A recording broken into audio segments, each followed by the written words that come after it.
जय श्री राम मित्रों, हम इस समय खड़े हैं शोभन मंदिर में और आपको दिखा रहे हैं शोभन मंदिर का अनूठा और सौंदर्य से भरा दृश्य। आज मैं आपको जो संस्मरण बताने वाला हूं वो संबंधित है शोभन सरकार से और संबंधित है विकास दुबे से। और मैं ये बात बड़े कॉन्फिडेंस के साथ आपको कह सकता हूं कि ये संस्मरण आपको इंटरनेट पर कहीं देखने और सुनने को नहीं मिलेगा, क्योंकि ये घटना घटी है शोभन मंदिर के अंदर और सिर्फ प्रत्यक्षदर्शियों को ही इसके बारे में ज्ञान है, वही इस बारे में जानते हैं। वीडियो में आखिरी तक बने रहिएगा। आज आपको एक ऐसा संस्मरण जानने को मिलेगा जो कोई आपको बताने वाला नहीं। वीडियो को लाइक करने के साथ चैनल को सब्सक्राइब करें और वीडियो पर अपनी अमूल्य प्रतिक्रियाएं हमें अवश्य दें। बात उस दौरान की है जब सिद्धेश्वर की हत्या की जा चुकी थी और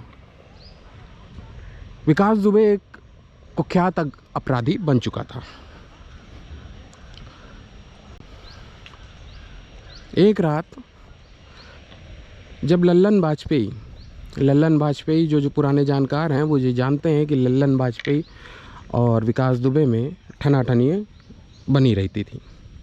एक रात जब लल्लन वाजपेयी अपने घर की छत पर दुर्गा सप्तशती का पाठ कर रहा था, उसी दौरान विकास दुबे ने अपने गुर्गों के साथ वहाँ पर धावा बोला और इस हमले में 3 लोग मारे गए जो कि लल्लन के सहयोगी थे।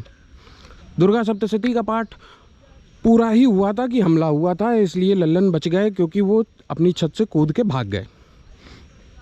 उसके बाद किसी ने विकास दुबे को बताया, हालांकि उसको जानकारी पहले रही होगी लेकिन वो कभी आता नहीं था।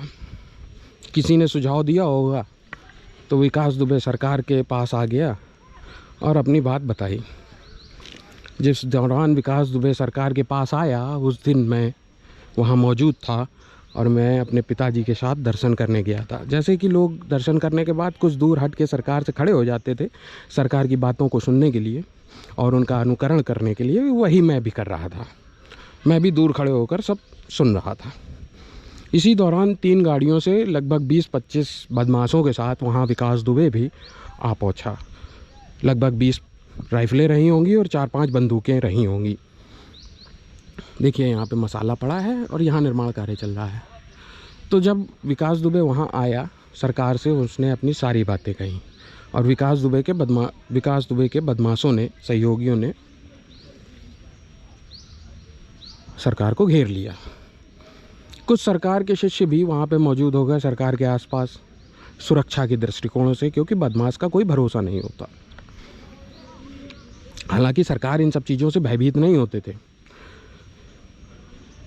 विकास दुबे ने अपनी सारी बात की। यहाँ कच्चा है, ठीक है, मैं उतरता हूँ। विकास दुबे ने अपनी सारी बात सरकार को कही, ऐसा है सरकार, वैसा है। सरकार ने पूरी धैर्यता के साथ उसकी बात सुनी और विकास दुबे से कहा कि विकास, तुमने जो किया है वो तुम्हारी नज़र में जैसा भी हो, लेकिन विकास दुबे, जो तुमने किया है उसका फल हत्या ही है।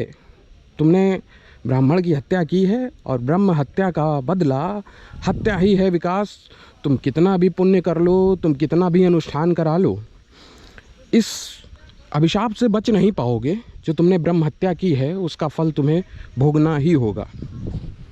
और अंततो गत्वा, हाँ, साथ में एक विकास दुबे ने और बात कही कि विकास, जो तुम्हारी ये समर्थक, तुम्हारी लॉबी जो तुम्हें घेरे खड़ी है, जो तुम्हारे सुरक्षा में खड़ी है, विकास ये जान लो कि तुम्हारी मृत्यु भी इन्हीं में से किसी के कारण होगी। और उस दौरान वहाँ विकास दुबे के साथ मौजूद था उनका चचेरा भाई। सारा शतरंज का खेल जानकारों के मुताबिक विकास दुबे के चचेरे भाई के द्वारा बिछाया गया।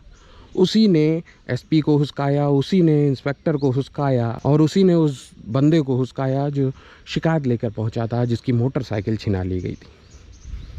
अब आपको ये संस्मरण पूरे इंटरनेट पर ढूंढने से नहीं मिलेगा। ये सिर्फ प्रत्यक्षदर्शियों के ही पास है। अपने सुझाव हम तक पहुंचाते रहिए। अनुग्रहितोष्मी।